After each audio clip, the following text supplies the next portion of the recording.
আল্লাহ মালাকুল মাউত কে বলবেন, মালাকুল মাউত কি অবস্থা? বলবে সব শেষ। মাইয়াব্বা, কে বাকি?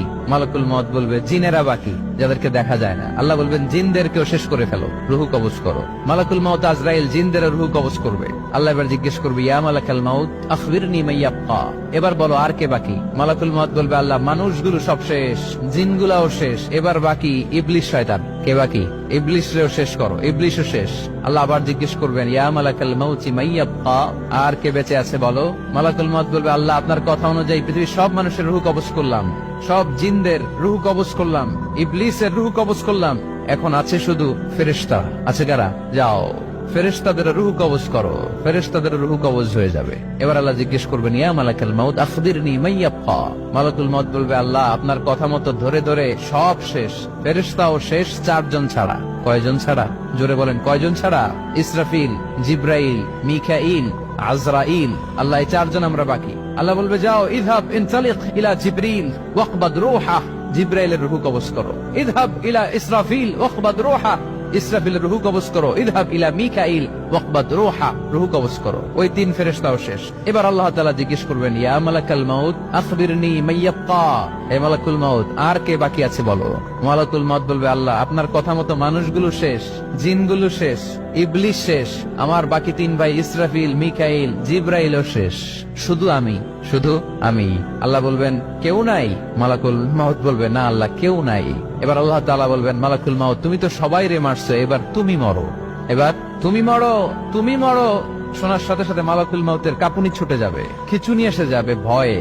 আল্লাহ বলবেন, কাঁপুনি দিয়ে তো লাভ নাই, কারণ কুল্লু নাফসিন যায়িকাতুল। রব্বুল আলামিন বলবেন, মালাকুল মাউত কেঁদো না, এটাই দুনিয়ার বিধান, আমি আল্লাহর দেয়া বিধান, এটাই, জন্মালেই মরতে হয়। যাও, জান্নাত জাহান্নামের মাঝখানে একটা জায়গা আছে, জায়গাটার নাম হলো আরাফ। এই আরাফের মধ্যখানে যে দাঁড়াও, ওখানে যে মালাকুল মাউত কাঁপতে থাকবে। মালাকুল মাউত বলবে, আল্লাহ সৃষ্টির শুরুতে যদি জানতাম, সৃষ্টির শুরুতে যদি জানতাম সবাইকে মৃত্যুদান করার পরে, রুহু কবজ করার পরে আমাকেও মরতে হবে, তাহলে এই কঠিন দায়িত্বের ব্যাপারে আপনার কাছে ক্ষমা চাইতাম। আজকে আমারও যে ভাগ্য বরণ করে নিতে হবে সৃষ্টির শুরুতে, আমি এটা কল্পনাই করতে পারি নাই। আল্লাহ বলবেন, নো টক, মুত ইয়া মালাকাল মাউত, মর, মরে যা, মুত, মরে যাও। বলার সাথে সাথে মালাকুল মাউত এক বিকট চিৎকার হাঁকিয়ে মরে যাবে। মালাকুল মাউতের চিৎকারটা সেদিন এত ভয়ঙ্কর হবে, বিষ্ণু ইসলাম বলেন, ওই চিৎকারের আওয়াজ যদি পৃথিবীর মানুষেরা কান দিয়ে শুনতে পেত, তাহলে কিয়ামত সংগঠিত হওয়ার জন্য আলাদা করে ইসরাফিলের সিঙ্গার প্রয়োজন হতো না। ওই চিৎকারের আওয়াজে প্রতিটা মানুষ কানের পর্দা ফেটে ওই জায়গায় লাশ হয়ে পড়ে যেত। এবার ডানে বায়ে, সামনে পেছনে, উপরে নিচে কেউ নাই, একজন ছাড়া। জোরে বলতে হবে, তিনি কে? আল্লাহ তখন পৃথিবীকে একটা ডাক দিবেন, বলবেন, ইয়া দুনিয়া আইনা আনহারুকি, এই পৃথিবী তোর নদীগুলো কোথায়? ইয়া দুনিয়া আইনা আশজারুকি, এই পৃথিবী তোর গাছগুলো কোথায়? বটতলা। ইয়া দুনিয়া আইনাল জিবাল, তোর বড় বড় মাউন্ট এভারেস্ট পাহাড়, আলাস্কা পর্বতমালা, আলপস পর্বতমালা, এগুলো কোথায়? তুর পাহাড় আজকে কোথায়?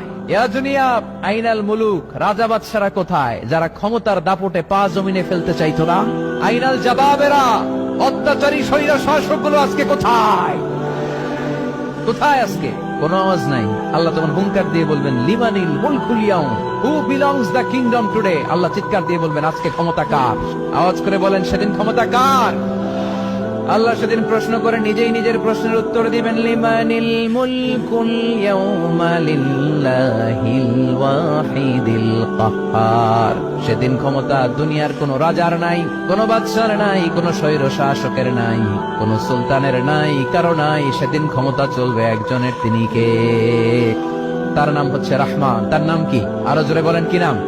এজন্য রহমান কারে বলে আজকে চিনতে পারছেন? তার দয়ার শেষ আছে? তার ক্ষমতার কোন কুল কিনারা আছে? তার ধন ভান্ডারে কোনো কমতি আছে? এজন্য লা বিশাইইন মিন নিআমিকা রাব্বানা নুকাযযিবু ফালাকাল হামদ, we don't deny any of your mercy and blessings, all praises to you। আল্লাহ তোমার কোন নিয়ামতকে আমরা অস্বীকার করি না। আল্লাহ প্রথমে ধমক দিয়ে বলছেন, এই মানব জাতি আর জিন জাতি, আমার কোন নিয়ামতকে অস্বীকার করবি? আমরা বলি কোনটাই অস্বীকার করি না। সকল প্রশংসার মালিক একজন, তিনি কে? ইমাম বাইহাকি বলেন, আল্লাহর হাবিব সাল্লাল্লাহু আলাইহি ওয়াসাল্লাম ইরশাদ করেছেন, ইন্না লিকুল্লি শাইইন আরুস ওয়া আরুসুল কুরআনি সূরাতু আর-রাহমান। আলেম ওলামারা বলেন তো আরুস মানে কি? মাশাআল্লাহ, নববধূ। আরুস মানি নতুন বউ, আরুস মানি নতুন বউ, নববধূ। আল্লাহর হাবিব বললেন, লিকুল্লি শাইইন আরুস, সবার একটা করে নববধূ হয়। আর কোরআনের নববধূর নাম সূরা আর-রাহমান। ইন্না লিকুল্লি শাইইন আরুস ওয়া আরুসুল কুরআনি সূরাতু আর রহমান। দুনিয়ার প্রত্যেকের জন্য আল্লাহ একজন করে নববধূ দান করেছেন। আল্লাহর কোরআনেরও একটা নববধূ আছে, এই কোরআনের নববধূর নাম সূরা আর রহমান। কোরআনের নববধূ, কোরআনের নতুন বউ, কোরআনের নতুন বউ। কেন আল্লাহ এত সূরা থাকতে 114টা সূরা থাকতে আর রহমানকে কোরআনের নববধূ বললেন? এর কারণ নববধূ যেমনি বাসর রাতে হাতে পায়ে আলতা মেখে, বেনারসি শাড়ি পরে, জুয়েলারি অর্নামেন্টস পরে, পার্লারিং করে, মেকআপ করে হাজবেন্ডের জন্য নিজেকে উজাড় করে সাজায়, ঠিক তেমনি আল্লাহ তাআলা এই দুনিয়াতে আমাদেরকে কি নেয়ামত দিয়েছেন আর আখিরাতে কি কি নেয়ামত দিবেন, এই বর্ণনা দিয়ে এই সূরাটাকে আল্লাহ উজাড় করে সাজিয়ে দিয়েছেন। এজন্য এই সূরার নাম হচ্ছে আরুস আল কোরআন। কোরআনের নববধূ, সবকিছুর নববধূ আছে। আর কোরআনের নববধূর নাম সবাই বলেন আর রহমান।